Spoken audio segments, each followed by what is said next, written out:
Hello, everybody, and welcome to the live Northern Pikeminnow seminar. We are excited. This is our first clinic in 2 years. We weren't able to do one last year because of COVID.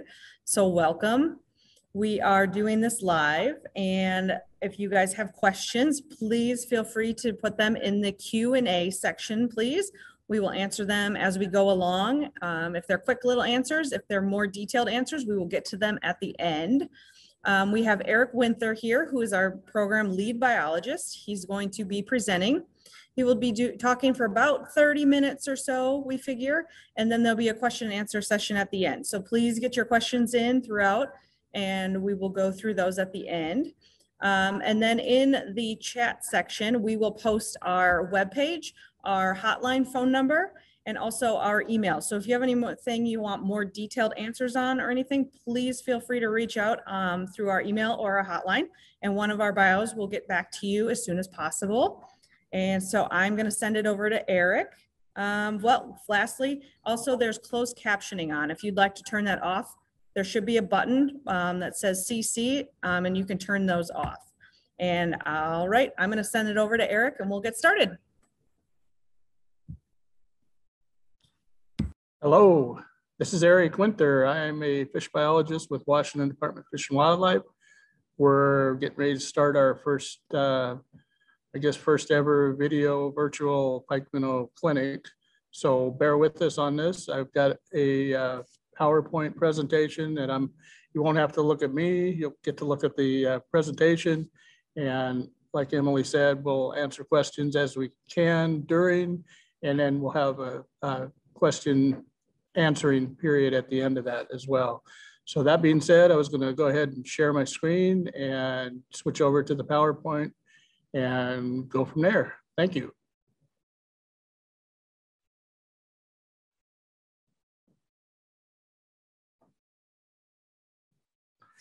Okay, hopefully everybody has the Northern Pikeminnow Sport-Reward Fishery. I thought I did hit share screen, darn it. Well, hang on, I'm gonna try that again.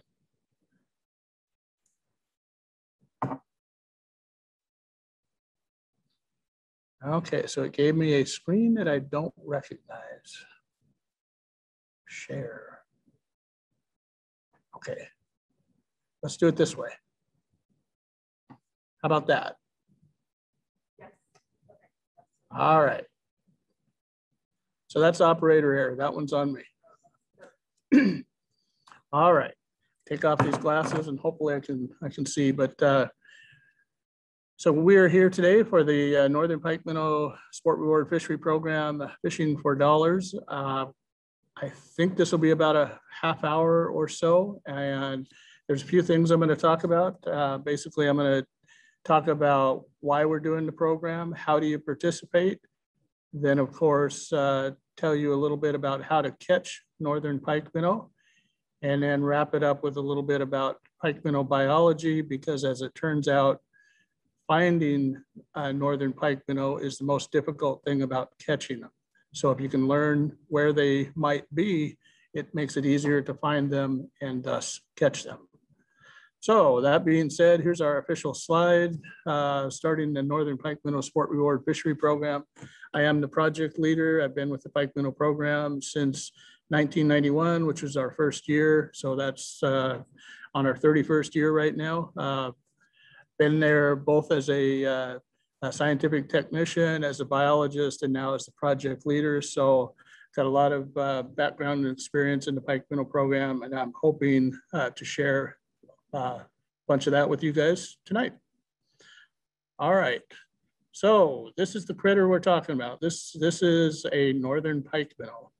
Now, years ago, used to be called a northern squawfish. Then along about the year 2000, the American Fishery Society changed the name to something less controversial. The pikeminnow, the northern pikeminnow, is a native fish. It's always been here in Washington. Oregon, California, British Columbia, it's always been here. And there's a little bit of a misconception that it may have been an introduced species, but that's not the case with pikeminnow. It's just a fish that's always been here. Turns out the issue with northern pike minnow, however, is that they are one of the main fish predators of baby salmon and steelhead. So when we have a fish that's a native fish that eats baby salmon and steelhead, but it's not a particularly popular fish from a sport point of view, we had to come up with a program to try to get people to go out and fish for this fish. And so the problem on the Columbia River is that the dams that were put up altered the river habitat, and northern pike minnow are a really long-lived fish. So when you put these big concrete structures across a big river like the Columbia and the Snake River, it alters the habitat for pike minnow, makes it better for pike minnow and not so good for salmon and steelhead. So the illustration I like to use, this is one of the dams right here, is just a simple math problem. So when you have these big concrete structures across the river, if you add A, which is baby salmon and steelhead, plus B, which is northern pike minnow, one of the main fish predators of baby salmon and steelhead, simple math equals, this is what you get. So this particular fish was caught at the mouth of the Klickitat River.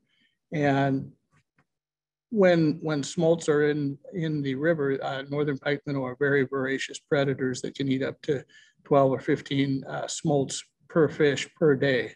So that adds up to a huge amount of loss over the course of the year. So the program is funded by Bonneville Power Administration. That goes back to those concrete structures across the Columbia River that provide us all with electricity. As mitigation for some of the negative effects of those dams, BPA is required to fund projects like ours, like the pike minnow program, which helps salmon and steelhead runs. So it's a cooperative program which is involving the Washington Department of Fish and Wildlife, the Oregon Department of Fish and Wildlife, and the Pacific States Marine Fisheries Commission. Washington, for our part, what we do is we implement what's called the Sport-Reward Fishery. So what that means is the check stations, when you go out there and want to participate and go fish in the pike minnow program, those are the folks that are WDFW employees on the Washington, Oregon side of the river. Either way, those are all under our WDFW umbrella. The Oregon Department of Fish and Wildlife does what's called the biological evaluation of the program, because as I mentioned earlier, it's a native fish.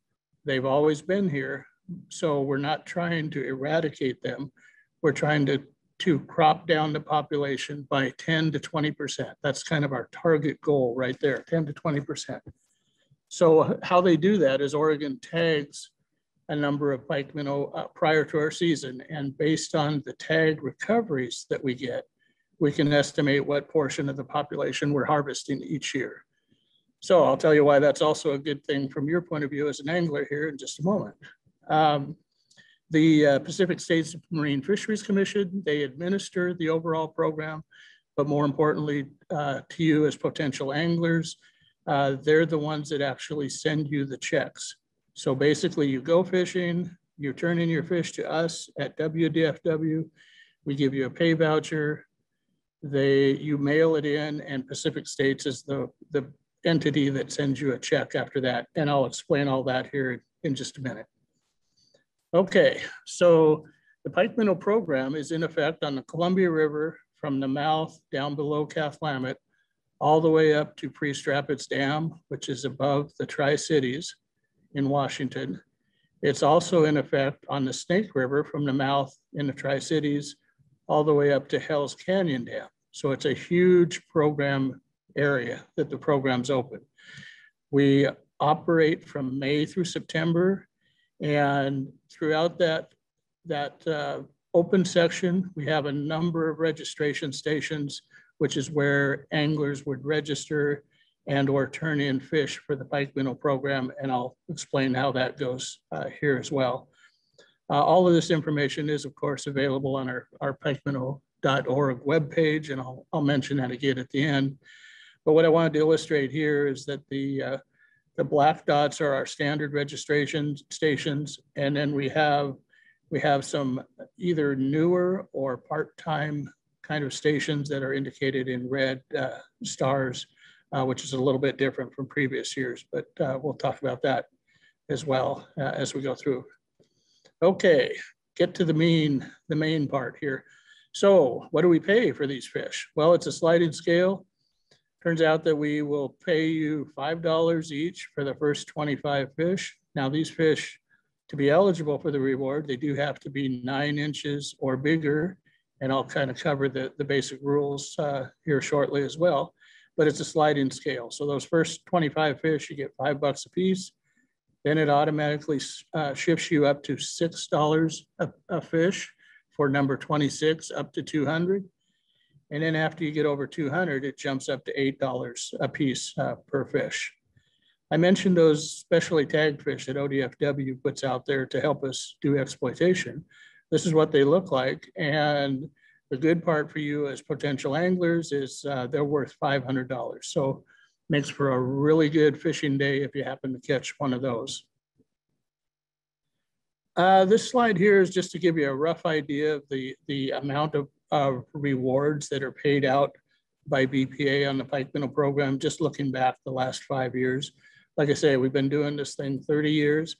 And as you'll notice right off the bat, 2020 was a little bit of a down year, but boy, given all the COVID this and that we all dealt with over the past year plus, it's not a huge surprise that things were down a bit, but things are tracking a lot better this year. We're optimistic it's gonna pop back up. Generally speaking, low water years, like it's looking like this year is gonna be, we generally have higher catch rates on low water years. So as always, I'm pretty optimistic about that, but just wanted to give you an idea of the total money that's available. Our reward fund is typically about $1.7 million that potentially is available for pike minnow anglers. Now, when we break that out into our top 10 anglers, this just gives you an idea of how many fish the top 10 anglers caught during the 2020 season and what they earned in rewards.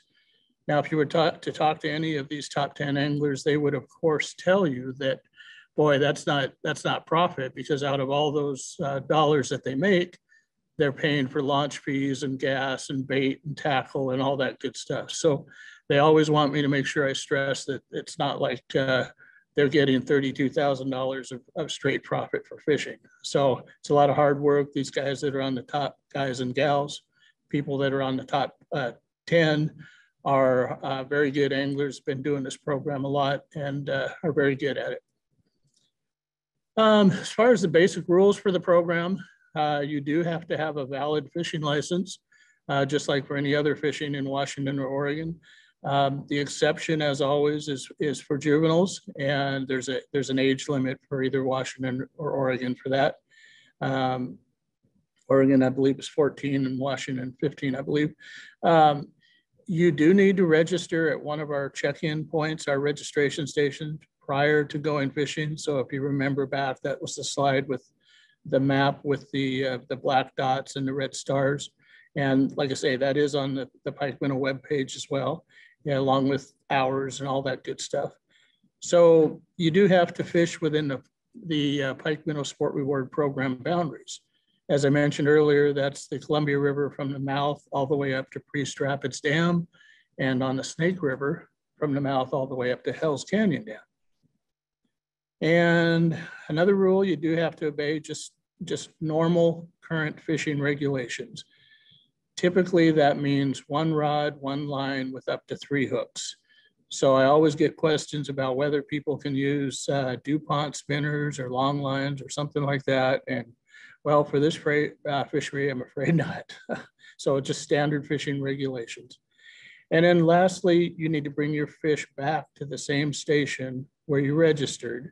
You typically have a 24-hour period from when you registered to when you turn in, and I'll walk you through that here in a moment. Okay, so to be eligible, I think I mentioned earlier, the fish do have to be 9 inches, and that's from the tip of the snout to the tip of the tail. These fish, like any fish, they They do have a tendency to shrink a little bit once they are in your live well. Well, not your live well, but I guess your cooler. So make sure that you keep them chilled on ice, something like that, because they have to be 9 inches when we receive them. It doesn't really matter what they are when you catch them. So just wanted to make sure that part was clear. So if you keep your fish like this, this would be absolutely perfect. Keep them on ice, nice cold fish. They're less likely to shrink. We do ask and require that the fish are in good condition. Technically, we could turn down fish if they're in poor condition. We are required to take biological data from these fish, and fish that are falling apart or rotten or dried out or whatever do not allow us to get accurate data. So it is a requirement to make sure that your fish are fresh or alive. That'd be wonderful. Okay, so as far as registering, you go to any one of those check-in points. If you go during the hours we're there 7 days a week from May through September at the regular stations, and reduced hours at some of the satellite stations, which, like I say, those are on the website. But if you go when we're there, we'll be glad to sign you up.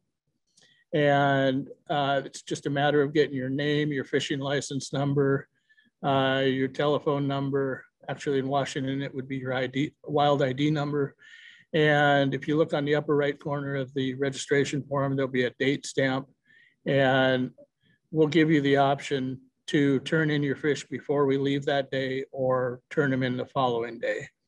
Most people, when they sign up when we're there, they want to turn in fish the following day so that they would have a 24-hour period to fish, and that's just fine. Once we leave, kind of in the lower right corner there's a night registration box. So if you were to go out this evening, for example, you would go find the registration box at one of those locations, lift the lid on that box, pull out a registration form, and fill out that top portion, and then drop it back in the box in the slot indicated.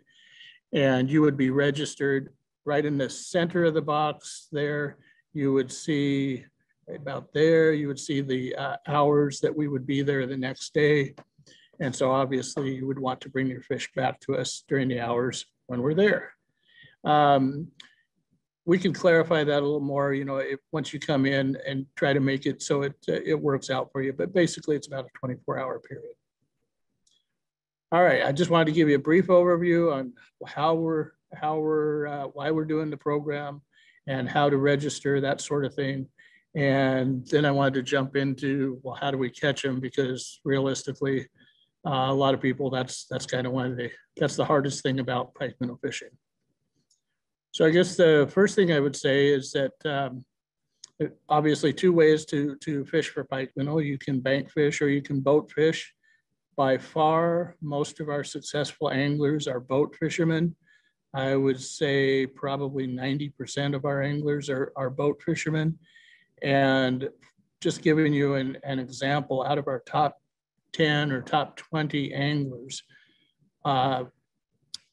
one of them is a bank angler. So doesn't mean you can't make a whole lot of money fishing from shore. It's just a lot harder because, as it turns out, pike minnow move around a lot. They're hard to find. And so the people that do really good are the ones that know how to find them, how to look in a bunch of different spots, and who keep moving. That's probably my biggest tip for pike minnow fishing, is to not spend too much time in any one spot. Realistically, I would probably not spend more than a half hour in any one spot if I weren't catching pike minnow, or if I'm getting small fish, or if I'm getting smallmouth bass or some other fish species. You'd be better off to move, find some keeper size pike minnow. So keeping it moving would be the best way to go. I kind of like to refer to that as sort of a run and gun type fishery, but which suits me, but not everybody can do that. Now, of course, once you find the fish, you can plunk or anchor up on them and fish them until the bite passes, because there are little windows of opportunity where the bite is on, and you want to catch as many as you can before that window closes, because it most certainly will close.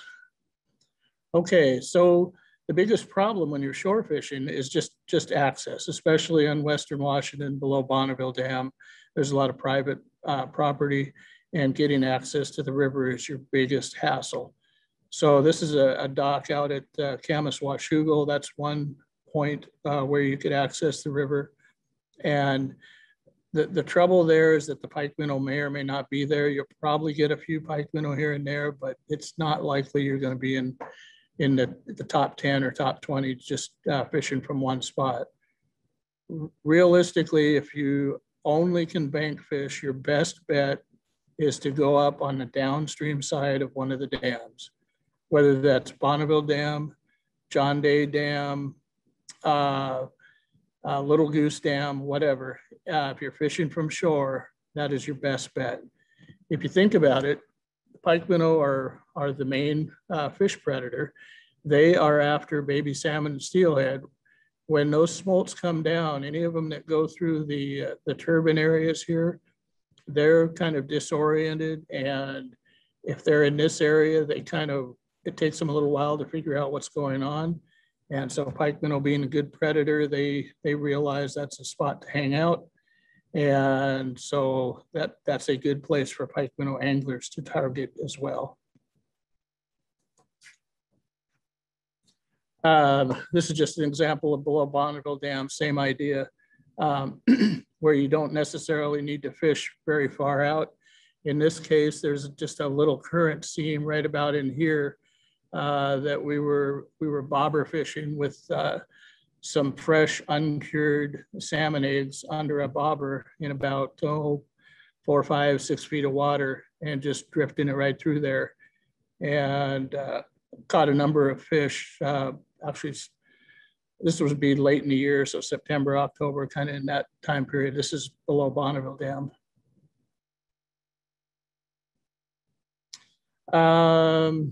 By far, most anglers that are successful are boat fishermen. I use this slide just to illustrate that there's a wide variety in boats. You can have the boat on the right, which of course is you could have a whole group of people. It's able to handle big water, or you could have the boat on the left, which is pretty much a one-person deal. The difference is the boat on the right is going to be able to go out pretty much any of the days, regardless of the wind, rain, that sort of thing. The boat on the left, there's going to be some days where it's, the Columbia River is a big river. It's just not a good idea to take a small skiff like that out if the wind's really blowing, waves are rolling, and so on. None of these pike minnow, of course, are worth anybody risking life or limb for. But so any of those will work. If it floats, you can catch pike minnow from them, definitely. As far as rods, you typically would want a medium action rod, either a spinning rod or a bait casting spinning reel or bait casting reel. My personal preference is the bait casting, and you want something that has a subtle enough tip that these fish can be light biters.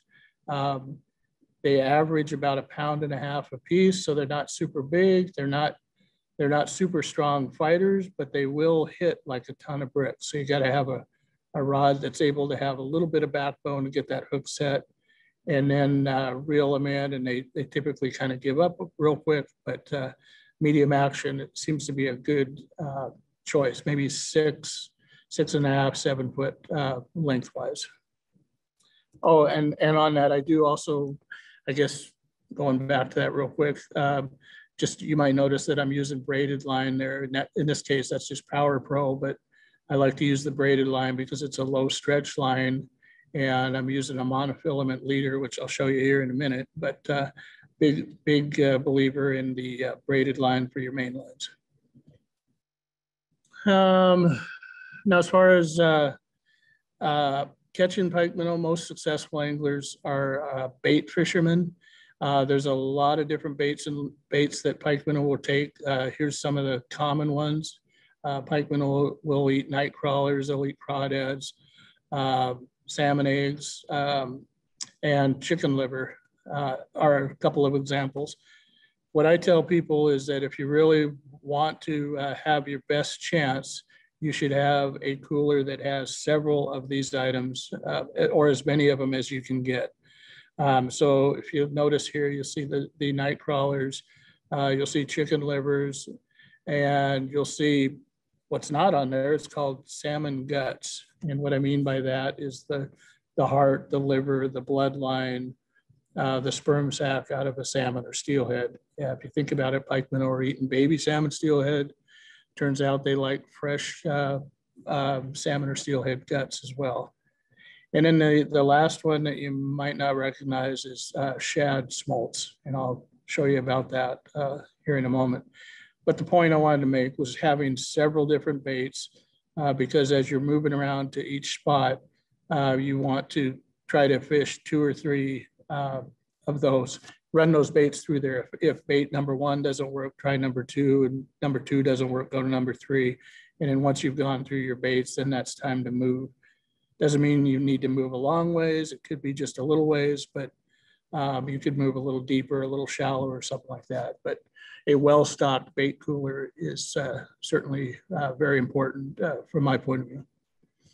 Now, chicken liver is the most popular pike minnow bait going back 30 years. You can buy that typically at Safeway or Fred Meyer or any type grocery type store. But it is a very soft bait. And so you really need to hold it onto the hook. So we recommend using a egg loop. Kind of the lower left corner here, you can see roughly the size. This would be like a 1 hook size. And you stick your chunk of chicken liver on there, and then you wrap your egg loop around it once or twice to help hold that on. If you don't use your egg loop, a lot of times when you cast out, your bait will go one way and your hook and lead will go the other way, and that doesn't work too well for catching pike minnow. Same idea for fresh salmon eggs. For some reason, pike minnow really seem to prefer fresh, uncured salmon eggs. I'm not saying that cured salmon eggs won't work, but fresh, uncured seems to be 100% better. Just an excellent bait. We have a lot of our pike minnow anglers that are able to purchase fresh salmon eggs and or salmon guts from tribal anglers or from fish processing plants. And like a lot of fishermen know, if you have good quality bait, good fresh bait, that works a lot better than so-so bait or old bait. So real important, just because they're pike minnow, you still need to use the best possible bait that you can get. Now, when you are bait fishing, typically you're going to use, I mentioned that monofilament leader, and typically it's going to be about an 18 to 24 inch leader. You're going to have a sliding weight on it on the main line. You're connecting your main line to your leader with a swivel, and on the sliding weight, I do like to use a dropper, and that's probably going to be 4 to 6 inches on the dropper. It really kind of depends on the speed of the current, the depth of the water. But I don't know if anybody has seen the bottom of the Columbia River, but there's a lot of gunk and slime and all sorts of good stuff down there. And if you use the dropper, I believe that gets your bait a little bit up above kind of that basic level of slime and so on. Plus, it gives the bait an opportunity to move a little bit in the current. And so it really seems to help from a pike minnow catching point of view. If your bait's anchored to the bottom with no dropper, then you're down amongst the muck. And it doesn't seem, it's not that pike minnow won't get it, but it just seems that it's not quite as good from a catching point of view. A couple other productive pike minnow baits that I wanted to mention. One of them, especially down here in the Portland, Vancouver area, is extra sharp white cheddar cheese. And it's the darndest thing. I had somebody tell me about this cheese probably 15, 20 years ago, and I kind of poo-pooed it, and I kept hearing it. And finally, I don't know, 5 or 10 years ago, somebody got me to try it, and I'll be darned, that white extra sharp cheddar cheese does work. And so what you do is you cut it into little cubes. You're using like a number 14 treble hook, and you take that cube that's about the size of the treble hook, and then you just form it around the treble hook kind of like you would with power bait. And you make kind of a little bit of a ball. That treble hook holds the cheese on there pretty well. And I was proven wrong that that works very good in the Portland, Vancouver area. I haven't had as good of luck outside the Portland, Vancouver area. I'm not saying it won't work, but for whatever reason, Portland, Vancouver, it's pretty good bait. I mentioned also in that bait cooler, baby shad. And so along about this time of year, May and June, you've got all these adult shad, millions of adult shad moving upriver in the Columbia. And along about the middle of August on in through September, you've got a gazillion baby shad moving downstream. And so you'll see them, if the water's flat, calm, you'll see them kind of dimpling the water almost like a thunderstorm, you know, where you got the big raindrops dimpling it all over. And they're pretty darn easy to catch if you find a dock or find an area where they're close to shore like that. We use what's called a sabiki jig, and you get these at any of the local sporting goods stores. They come in a string of 6. And so what you do is you take that out of the package, and it's you can only use 3 hooks, so you can cut it into 2 of them. And what you have here, what I'm trying to show you, is you put your weight on the bottom down here, and then you've got 3 of these little jigs.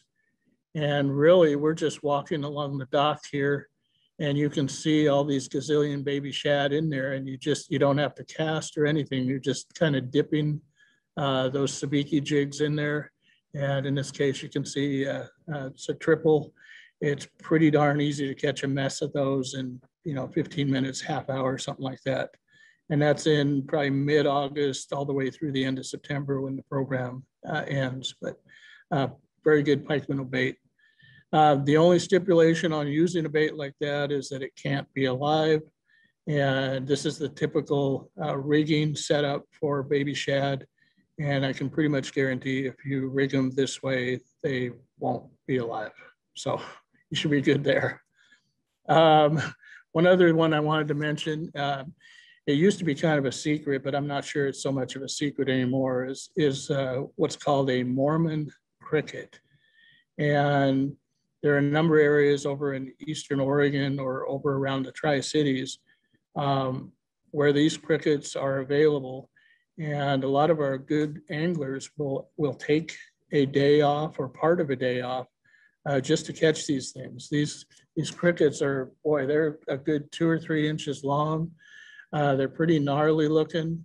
And you got to be careful when you handle them because they've got big giant mandibles. And if they get a hold of your finger, they will draw blood. One other issue with them is they're cannibalistic. So if you catch a bunch of them, put them in a box or a bucket or something, and then head to the fishing spot, don't be surprised if the 25 you started with ends up being 3 by the time you get there. So you got to be careful about that. The way you handle that is to put them on ice. Keep them on ice. That slows them down. They can't eat each other. And then you've got a fresh, good bait for pike minnow fishing. Have no idea why pike minnow like these things, but they're an excellent pike minnow bait if you can get your hands on them. This is kind of a standard rigging for the Mormon crickets. So really we're taking that cricket that I just showed you, you're kind of busting off the tail spine and a couple of the legs and running a hook through it, using a little corky just to help keep it out of the gunk on the bottom. But that's a dynamite pike minnow bait.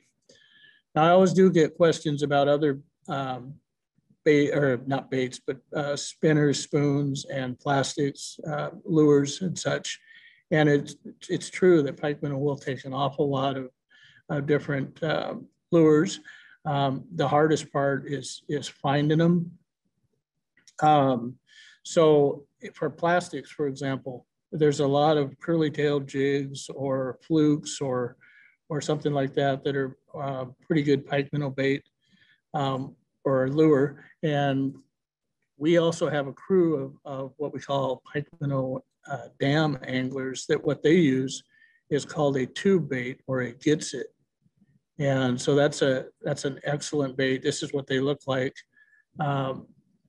And I don't know if those imitate a baby salmon or steelhead, but I'll show you the rigging on these. But these are essentially back bounced behind a boat or drift fished from shore. And I'll show you the rigging on that here. This is the standard rigging for if you're back bouncing out of a boat. You gotta, I guess it's not to scale. I guess I would say that. I would still use about the 24-inch leader, and I would still probably use maybe more like a 6-inch dropper line. And your weight really depends on the speed of the river current. So you want to be able to drop it out the back of the boat and walk it back. So you don't want it to be so much weight that it anchors itself, but you want it to walk back, and then pikeminnow will often hit it on the walk back. This is what the tube looks like up close. So we're using a double hook setup with either a 1/0 and a 1 or 2 1/0s, depending on your tube size. We also use a little bead that we slide on the leader that goes actually up into the tube, gives it a little bit of buoyancy. And then that's your 18 to 24-inch leader for back bouncing. Slightly different rigging if you're fishing from shore and drift fishing like you would for steelhead. Instead of the bead, you're using like an egg sinker, same idea, sliding it up into the head of the tube, and then casting it slightly upstream, letting it hit bottom, and then tick along as it swings downstream. So those are kind of the main things from a how to catch them point of view.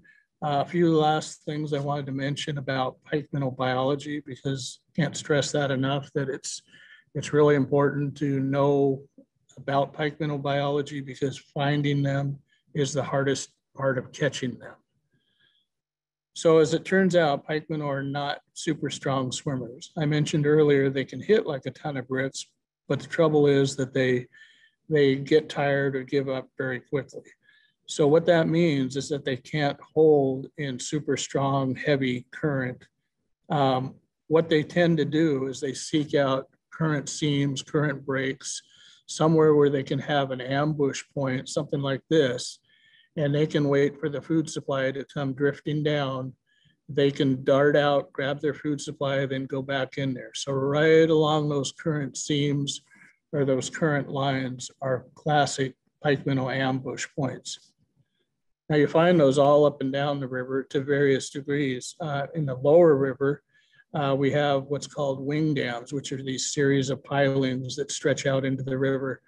And those create just classic pikeminnow hangouts. The river is flowing down this way. So this is upstream, this is downstream. So if you were going to fish wing dams, that's a pretty good strategy. You could fish a number of them. I would fish the downstream part here first. I would fish off the tip of the wing dam, because there's going to be a current seam over here on the downstream side. And then don't be afraid to fish on the upstream side either. So that means you would probably have to anchor or use your electric troller to hold up in here and then bounce back towards this. A lot of times those pikeminnow are on the upstream side of those pilings. So I'd fish all three of those areas for each wing dam, then move on to the next one. Not spending a whole lot of time at any of them. If you hit fish, great, keep working it. And the river changes a lot, whether it's tidally influenced, whether it's runoff.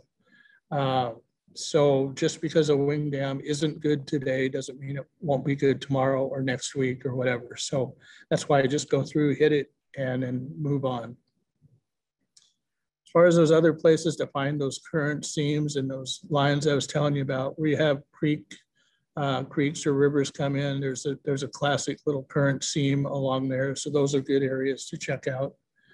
On this slide, I wanted to illustrate that when you're boat fishing, having good electronics is a good idea too, because if you imagine that this is underwater, that's some structure in which the river's flowing this way. And so pike minnow can hang out on the downstream side. When food drifts to them, they can move up, ambush the food, and go back to their hidey spot. So looking for structure like that with good electronics is also important.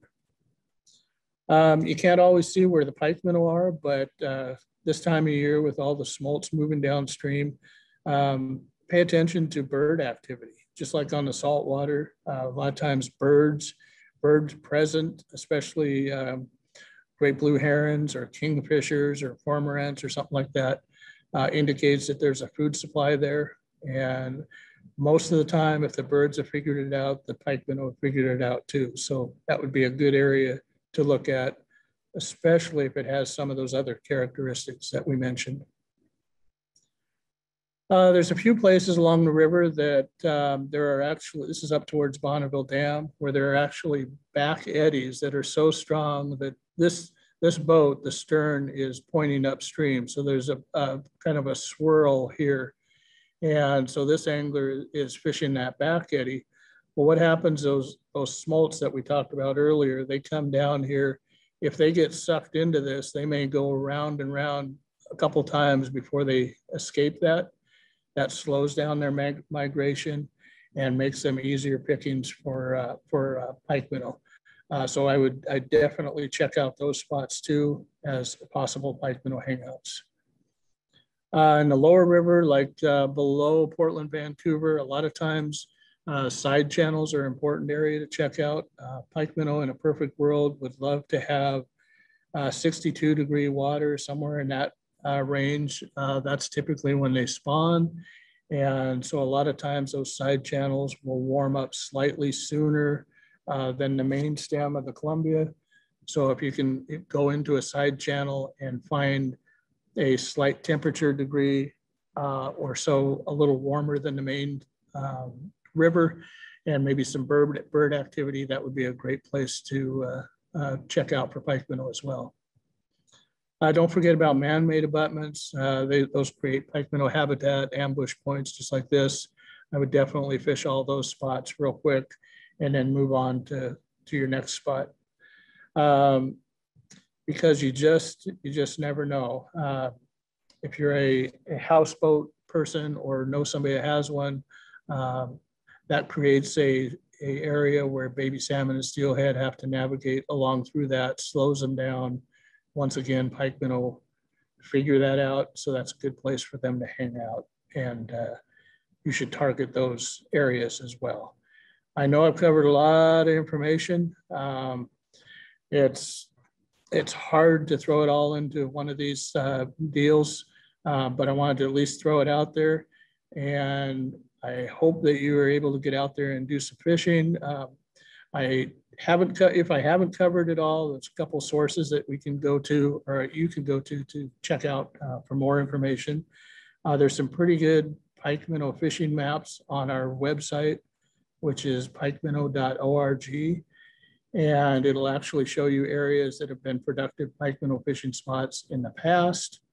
And doesn't mean they're going to be good every year, but at least it gives you some ideas where to try out.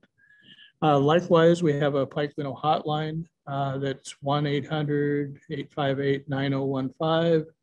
It's on the pike minnow website, I believe, as well. And you can call us on that, and we'll try to point you in the right direction, or drop us an email at pikeminnow@dfw.wa.gov. And so hopefully between all those, we can get you enough information to get you set, go out there and get some pike minnow. We're coming up on what's historically the best time of the year, which is about the middle to third week of June. So it's a great time for people to get out there. That being said, I know we got a few questions, and so I wanted to try to get those with what time we have left and go from there. What do we got? So the first question we had was, is there a good place to fish from shore in Washington State? And they didn't define whether it was lower river or upper river. So shore fishing in Washington, your best bets, I mean, like I say, it's a huge program area, but your best bets are on the downstream side of any of the dams. So whether that be Bonneville Dam, which is just east of Portland and Vancouver, or the Dalles Dam, John Day Dam further upstream, or all the way up on the Snake River, Lower Granite Dam or Lower Monumental Dam. On the downstream side of those, that's your best bet from a shore point of view. Other than that, I would look for just public fishing docks and piers. They're probably going to be okay for some period of the year, but it's really going to be tough in those type areas from a pike minnow point of view. So I'd really target those downstream areas below dams. Okay. So the next question we had was, how many fish does ODFW, Oregon Department of Fish and Wildlife, tag each year? So Oregon Department of Fish and Wildlife, each year they go out and do tagging as part of the biological evaluation. What they do is they electroshock and cover all the sections of the river from the mouth up to Priest Rapids Dam and on the Snake all the way up to Hell's Canyon Dam. And they work through there, try to shock as many or shock up and tag as many pike minnow as they can. Any given year that ends up being somewhere probably in the 600 to 2,500 range. That's probably a rough idea. And we typically get turned in somewhere between 150 and 250 any given year. All right, next question. How do the tides impact pike minnow fishing? So that would be folks below Bonneville Dam do have one more, as if finding pike minnow wasn't hard enough, one more variable to deal with, and that's tides. The good thing about tides is that it tends to bring food supplies. For the most part, outgoing tides are the best. The exception, I would say, is that if you have a really strong incoming tide, like a strong enough tide that'll turn your boat around and so that your stern is pointed upstream, that can be just as good as an outgoing tide, but pretty much universally, the least popular, least productive tides are the slacks. So outgoing would be my first choice, strong incoming would be second, and slack, I think I would take a nap. All right, next question. Where do you get shad smolts? So what I was trying to show is that you can jig them out just from shore or from docks or piers along the Columbia River, especially below Bonneville Dam, but the shad are going all the way up. It's going to be a timing thing, so they're not going to be available until probably about the middle of August, all the way through the end of September. You may see a few earlier than that in August, but if you have to go and you have to look on calm days, you'll see a bunch of fish. They hang close to the shoreline. They do a lot of jumping and rolling. And like I say, it almost looks like heavy raindrops hitting the water when there's a whole bunch of them in there. And use those little sabiki flies, and you can either cast them or just toss them off the dock. You know, by dipping, you don't even need to cast. They're pretty easy to catch once you find them. Little tiny sabiki fly. They're little bitty things. All right, next question. Can I register at one station and turn in at another? Unfortunately, no. Right now, the station that you sign up for is the station where you need to turn in your fish. We're hopeful that in the future we will be able to get electronic registration, and that may allow some of that, but we're just not there yet. All right. What do I do if I have a pike minnow to turn in but miss the window at the station I'm registered at? Well, the difficult part is if you knew you were going to do that, I'd set my clock ahead so that I didn't miss the pike minnow station.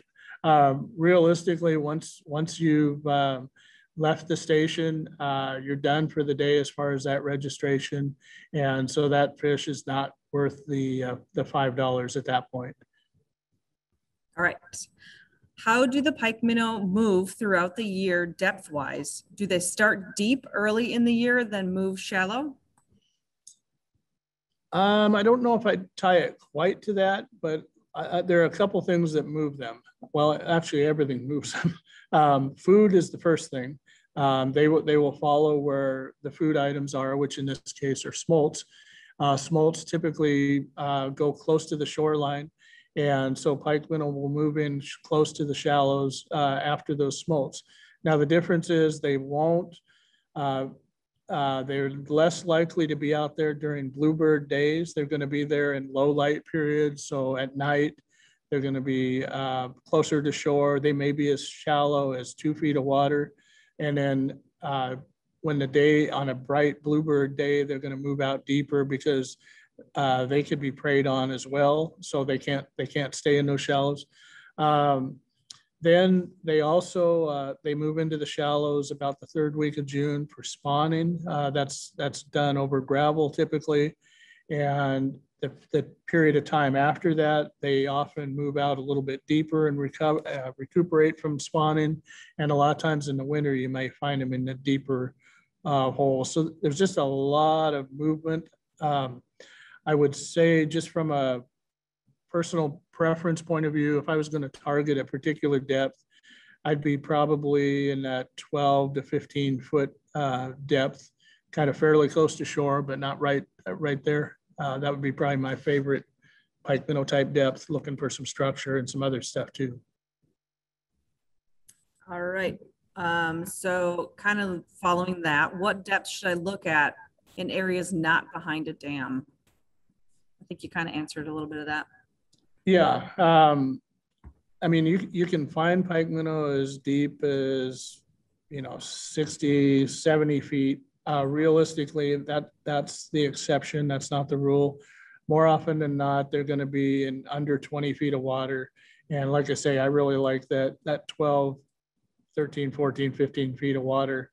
More importantly, what I'm looking for is some kind of structure. So a lot of times the bottom will be slowly sloping down, and then along about that 13, 14 foot level, it'll take kind of a deeper dive. And so I like those type areas. So it's not just depth oriented. You're looking for something else, like a little bit of a drop off or a hump or something like that. All right. Where would be the best area to go on a boat this weekend? Let's see, if I were, historically speaking, I would have said up below the Dalles Dam. I guess the worrisome part about that is that when you're fishing below the Dalles Dam, it's a big river. There's a potential for wind up there is great, and that could kind of knock you off the water a lot. If you're lower, let's see, there's a couple different spots. If I was around the Tri-Cities, I'd probably be fishing the mouth of the Yakima. If I was in the Columbia Gorge, I'd probably fish below the Dalles Dam. And if I was somewhere in the Portland, Vancouver on down to Longview, Kelso area, I would probably work the wing dams and some of the back channels on some of those islands, and just plan on keeping moving as much as possible. All right. How far do these tagged fish run up the system? Do any of the tagged fish make it as far up as the snake? Well, ODFW does tag fish in the Snake as well as in the Columbia. So it's not really a matter of tagging them in the Columbia and having them move up to the Snake. They do move a fair amount at times, but for the most part, they're fairly close to home. I mean, I would say within 5 or 10 miles, that's probably their average range at most. We do have cases where some of them have moved quite some distance, but that's more the exception. But they definitely do tag the Snake River just like they do the Columbia, so you don't have to wait for them to move up from the Columbia. How far up can you fish on the Columbia River tributaries? Great question. Normally I mention that. So it turns out you're allowed to fish within the mouth area, 400 feet from the mouth of any of the tributaries within that open area. So remember, the open area is the mouth of the Columbia up to Priest Rapids Dam, the mouth of the Snake up to Hell's Canyon Dam. So whether it's the Cowlitz River or the Washougal River, you're allowed to fish 400 feet up the tributary. All right, and last question we have for right now, top scent recommendations. Top, what was that? Scent, smell. Top scent recommendation. I got kind of mixed feelings on the whole scent thing. I'm not a huge believer that you need it. I generally tend to believe if you have good quality bait, you don't need to have scent. Now the exception is, you know, some people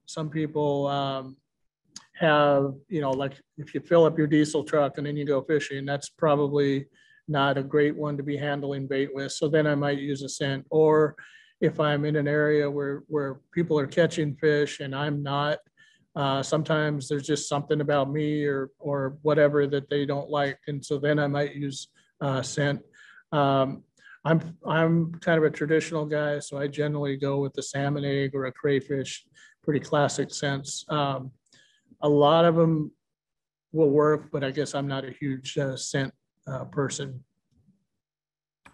All right, another question came in. Are tagged fish released at every dam?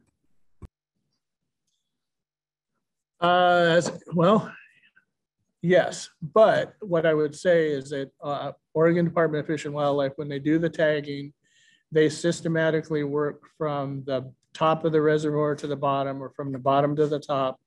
And they're shocking and tagging as many as they can. So they don't necessarily release them there, but if they happen to electroshock fish near the dam, they release them pretty close to where they initially shocked them up. So that almost always means, yes, they would be released near the dams, but they're everywhere throughout the system. All right, that's all the questions we have for now. If you guys have any more questions and you want to quickly shoot them to us, great. If not, over in the chat is our website, our hotline phone number, and our email. So feel free to check on those. You can call us, email us. We did have a couple more questions come in, Eric. First one, in the future, is there talks of registering online? There is talk, and we are hopeful that with all the new things coming along technology-wise, that we can get to that point. We've talked about on a trial basis trying to get that started here in the Portland, Vancouver area, just maybe a little bit later this year. But it's on the drawing board. We're just not quite there yet, but it's coming. I just don't have an exact date. All right, any luck using bait fish imitation? Certainly. There have been a number of really good anglers that use rapalas, for example. I think that would be something I would consider a bait fish imitation.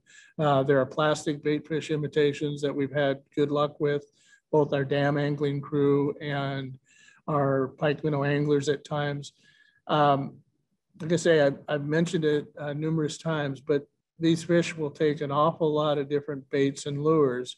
It's just getting that in front of them. That is really the hard part, because the fish, you may be into them today and catch 10 fish in 2 hours. And then you come back tomorrow with the same bait or the same lure and fish the same spot, and there's nothing because these fish move around a lot. So it's really about finding them, but no reason that's been a productive lure in the past. Do you have a favorite pier in Washington State? Favorite pier? I can't say that I have a favorite pier. No. Generally speaking, I'm probably going to be more of a shore type guy rather than a pier. And so if I'm really pike minnow fishing, I really like that area below Bonneville Dam. There's a lot of room to spread out. And so you don't necessarily, as long as you aren't up amongst the shad anglers in May and June, you can get away from people, and there's still lots of pike minnow. You just got to find them. So I guess I would say that, not so much a pier. All right. Can I have 2 poles rigged and then use them alternatingly while fishing? Yes. The only thing you can't do is you can't have one line in the water while you're putting the other one, pulling one out of the water while you're putting the other one in. So technically you have 2 lines in the water at once. As long as one's out of the water, you can put the other one in. And guys that are really into this, they do use that technique. All right. Does the fish have to be turned in 100% intact, or is it okay to use pieces of the fish as cut bait for other species? Well, I would say if you would like to get paid for the fish, they need to be intact. If they're under 9 inches, feel free to use them as cut bait. And so a lot of times you'll get a fish or a couple of fish that are under 9 inches. Those would be the ones I'd use up, not my pay fish that are 9 inches or bigger. Do flies that imitate fish work, like a streamer fly? They do. I mean, once again, if you get that in front of pike minnow, they will take it. We've had a number of anglers over the years that have preferred to fly fish, and they're fishing right alongside bait anglers, and they're doing very well. Likewise, the fish that we catch off of Bonneville or the Dalles Dam and John Day Dam for our pike minnow program, we use plastic tubes, but there's no reason you couldn't use a fly or a streamer like that. I believe they would be just as effective. All right, that's all the questions we have. We'll kind of hang out here for a minute or so, see if anything else rolls in. But again, we'd like to thank you guys. I think it went pretty well for our first seminar in 2 years. Hopefully there'll be some more coming up, so keep your eyes posted on our Facebook, Instagram, and websites. I don't see any more questions, so have a good night, everybody. Thank you. Thank you all. All right, and the last question we have, so if you guys have any more, please get them to us. Looking for confirmation on using a 2-pole endorsement in Washington on the Columbia River and/or Tribs, Cathlamet area. I've heard conflicting reports and cannot find or get confirmation in the Washington regs. So the 2-pole endorsement typically does not address pike minnow. There are a few exceptions during limited parts of our season.